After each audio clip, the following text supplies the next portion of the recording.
Hello everyone. For my video today, we'll be doing something that I've been wanting to do for a long time. Also something I feel like is very necessary for someone just getting into the IT career field. So this video will be tailored towards people that want to get into IT and have no experience. This is a pathway that I think you should follow. I'm hoping that you're watching this, trying to get yourself into IT, and that this video can be a template that you can use to, one, prepare your skills. I'll be giving a lot of life advice from me starting from nothing. I got a $16 an hour help desk job, and I just slowly worked my way up. And that's the whole purpose of this video, just for me to share with you how I have had these experiences growing in my career and what I think you should do if you're just starting out. There's a lot of advice out there. I think because I do teach at a college, I've had many jobs. I do feel like I definitely have a voice to speak on something like this, especially being in the field as well. But here it is, entry level help desk resume blueprint. I did another video. It's gonna be in the same playlist as this video regarding my LinkedIn resume, and we'll go over it again. Some of these topics we're gonna go over repeatedly. And the goal is to turn our beginner experience or even unrelated job roles into IT experience. So why does my resume exist? I'll actually pull it up really fast and just show you what we're working with. This is a template I'm going to give you. I have a professional summary, and you'll do this for your experience. I like to be very detailed in everything I do, so I always put my LinkedIn, my email, usually just a personal email, certifications. There are certifications that I feel like are easy enough to get just starting out, and I think you should heavily consider just taking my advice on that. People say you don't need certifications. Like I see these things on Instagram, no certification roles, making 40, $50 an hour. Just a bunch of mumbo jumbo and lies, in my opinion. People are not getting jobs at $60 an hour at home, with no experience. It's not happening. But we'll go over this. So I make sure I have it. So this resume, and then I'm very inspired by KevTech's channel. He's been a big inspiration of mine. He has no idea who I am, but I've used a lot of his content myself, and I've benefited from his YouTube channel and interview series. It's one of my inspirations to even doing this myself, just giving a fresh set of eyes, just to do something different. But if you have no formal title, this can show a lot of your readiness. A lot of people trying to get their first IT job, they feel like they have nothing to put on a resume, and that's not true. And I'm gonna show you that. Many people, you've already done a lot of beginner IT tasks at home. You've done it for friends. You've done it in school, or even through certifications. So the resume that I'm showing you is designed to help you present that experience in a very professional manner while still being honest about where you're at in your IT journey. Just to go over it, you got no formal title, you have informal experience, and certs plus coursework, which I think with certs you could do a lot of damage. So the biggest thing I want people to understand is that we are not creating fake experience. I don't advise on that at all, because if you go to a technical interview with your fake experience, it won't be pretty. It will not be pretty, I'll tell you right now. We're going to take a lot of beginner tasks and translate them into a language that employers are going to recognize. Someone truly helped with a Wi-Fi issue, or upgrading a laptop, or practice in a lab, or supported people in customer-facing jobs, that can be written down in a way that sounds more like help desk work without crossing the line of just being a complete liar. So who's this template for? So this is not for someone applying for like a senior role, like senior sysadmin or network engineering or anything like that. This is purely for service desk, desktop support, IT technician, IT support specialist, which is one of my favorite titles in the entry level field. It's especially for helping career changers. I was a career changer. You most likely have very strong experience in customer service and communication skills, plus some technical training and hands-on projects. You're a certification learner, and I'll talk about it now, but I'll go into it again in the future. I think everyone getting into IT, very low barrier to entry. If you're having trouble with money and you don't have a job, what I would do and what I did is make sure you have a full-time job, spend any and all available money into educating yourself with certifications. I think Coursera is like 40, $50 a month. I got my Google IT support certificate in like 2 weeks. Just did it all at night. I worked from like eight at night to like midnight or 2 in the morning, just working on certs. And I still do that to this day. That hasn't changed. And I have no plans of changing that study routine. The A plus I think was vital. I got my first job with the Google IT support certificate, the Tech Plus, CompTIA Tech Plus, and the CompTIA A plus. And then I eventually got the Network Plus and Security Plus. For for me to be very successful in IT, I personally think you need to always be educating, especially if you don't want to get stuck at the help desk role forever. And I'm always on Reddit, so I see these posts of people, I've been on a help desk for 6 years, I don't know how to get out of it. Well, there's a pretty simple way to get out of it. Keep educating. Make a daily routine of study. Kind of like how, like I've heard, in different environments I've been in, that successful people read books. Well, successful people also sit down and study pretty hard. One thing I did when I first started is after getting these certs, I enrolled myself in a bachelor's of IT and master's. It was accelerated bachelor's in IT, master's in IT management, which I completed it this past March. It took me about 4 years. It took me a very long time. It was a lot harder than I expected, but I was able to complete everything. And then for the beginner, and there's a lot of stuff we can do for the beginner. I'm eventually going to flesh out this channel into doing Active Directory labs and just a lot of stuff you will be doing day to day. In the resume structure, I say no more than 2 pages. If you could get away with 1 page, great, but I think 2 pages is fine. I always say for jobs under maybe 70,000 or 90,000, 2 pages is great. For jobs over, I want to say 90, entering the six figure, maybe 4 pages. I actually had a 6 page resume that was requested by an employer. The position was about 72,000, but they wanted to know everything I did at one of my jobs specifically. So I literally had to write it down, and I actually had screenshots of everything I was doing and what I was working on, and they had to decide between me and another person. They picked me because I was able to detail out all my skills and stuff I was doing that translated right over to what they would have me doing there. But page one sells your readiness. The template is built as a 1 to 2 page resume. Page one is going to focus on your first impression, who you are, what jobs you're targeting, and what skills that you have. Then page two is going to prove it with your technical projects, which we will get to that more in the channel, or you can also YouTube it as well. Professional experience, which is very important, and what we want to translate our skills, not overestimate them. This is actually important. The summary should not sound like a person that has already 5 years of experience. It should be someone that is a motivated beginner who understands the work and has already started building the foundation. For me, the Home Lab has been a great resource. It's been something that I put on my resume. It's something that I talk about right back here. I've literally gotten jobs because I practice networking at home. I have behind me an ISR 4331 Cisco router. Right above that is a 3750G Cisco switch, 24 port. And above that one is the old faithful 24 port 2960 Cisco switch. And above that is a laptop with Proxmox where I'm running AdGuard, Pi-hole, SQL Server. What else am I running?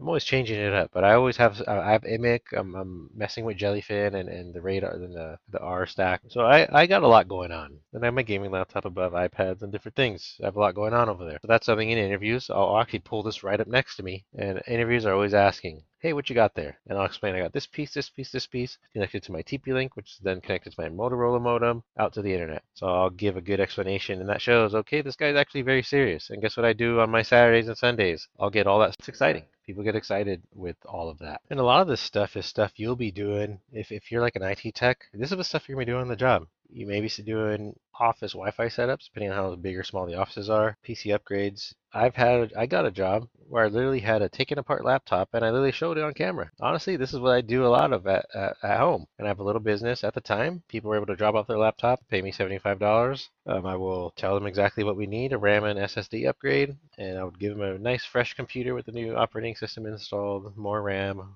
And the SSD would really kick some butt. This is when we were phasing out of HDDs about 5-6 years ago. So I had that experience to lean on, troubleshooting habits, asking the right questions. The complicated troubleshooting methodology is something that I would just print out and keep up at all times. Giving proof, Windows Support Lab, Active Directory Home. KevTech has great content for Active Directory home labbing. I used it myself. He has a video that's 3-4 years old. I literally used that video to help me get my first and second job. Home Network Lab. These are great. A lot of stuff you just YouTube. You could find it. I'm going to do it as time goes on for everyone, but a lot of stuff you can figure it out on your own. And this is just my framework, just my opinion. Get a job, have some type of income source coming in because getting certs can be pricey. And I know people say, I don't need certs. I have a great job. Well, guess what? Certs and education speed up the process of your success. You don't want to stay at a job for 5 years making $20, $25 an hour when you probably could be making 40 or 50.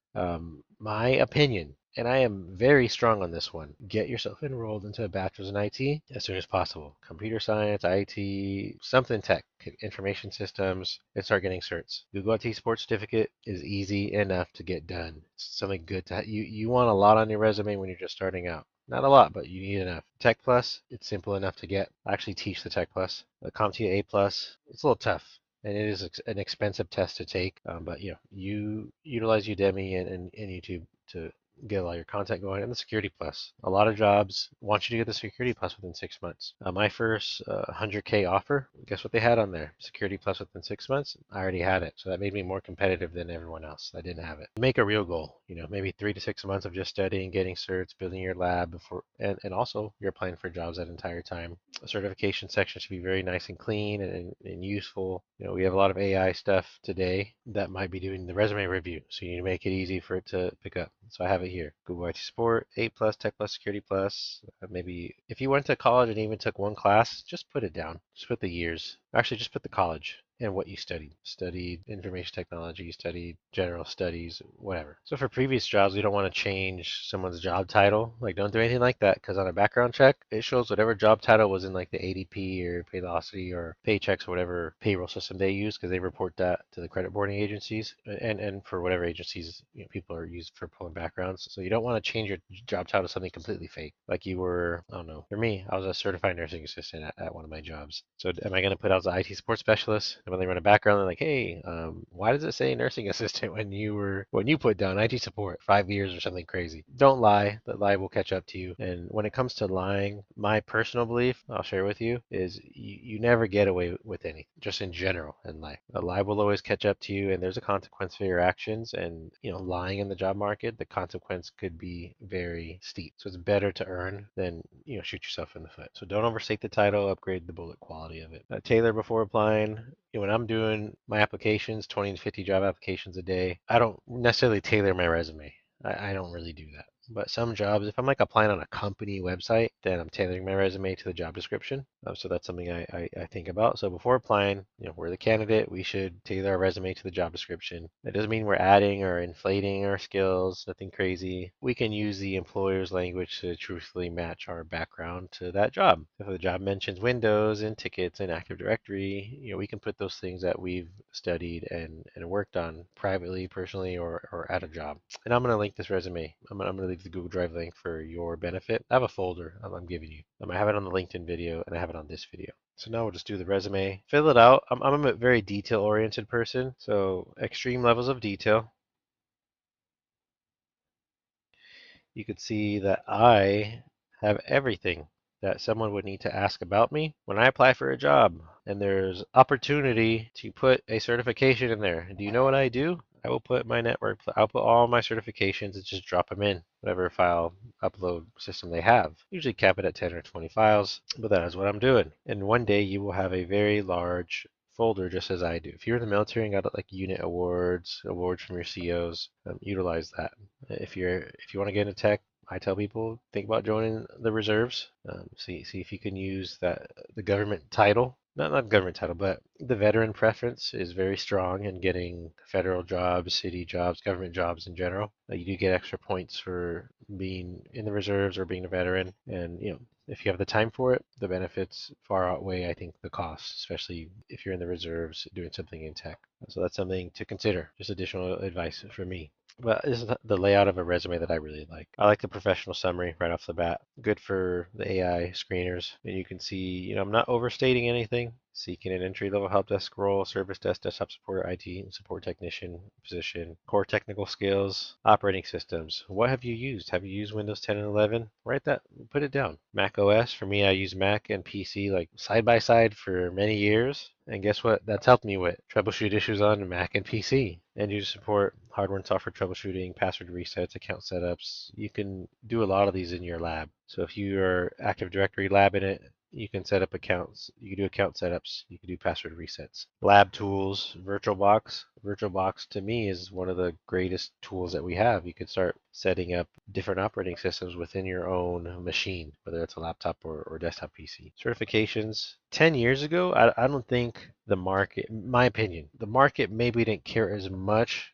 as it does now about certs and education. I do feel like it kind of rubber bands back and forth where education's like a huge deal, then it kind of just lays off and it goes back to experience is a great deal. And then it kind of rubber bands back to where certs and education are a big deal. But I feel like in our current market, especially with the amount of layoffs, certs and education are huge. And I always hear people say, oh, I'll never go back to school. Get that out of your head. I like to say, I can, not that I won't or I can't. So you can. You may not want to, you can. Hands-on IT experience, this is where you can kind of flesh out your independent projects, technical projects, put your labs. Get on YouTube, get some help desk labs going and write it down. If you're doing like help desk MSP work and you're doing those interviews, they're going to be deciding on who's got the best home lab. I kid you not. That's what's happening in the market right now for these low-level roles. Then your employers.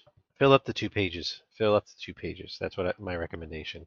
Jobs, the rule of thumb is you always want to go back about maybe 10 years. For me, I do just a complete history. I go to the beginning. My resume is about 4 to 5 pages. Obviously, I'm applying for roles that are over 6 figures, so it's a little bit, there's a different expectation there. So you might not have to get that crazy with it. But if you have any questions, comments, or concerns, please comment. Please subscribe to my channel. I do want to make videos around, obviously, like my own interests and things I think that would benefit this new IT market, I guess we can call it. But also, if you have questions and you want a specific video or want me to touch on something very specific, just make a comment and I'll make a video on it. So thank you for watching and have a great day.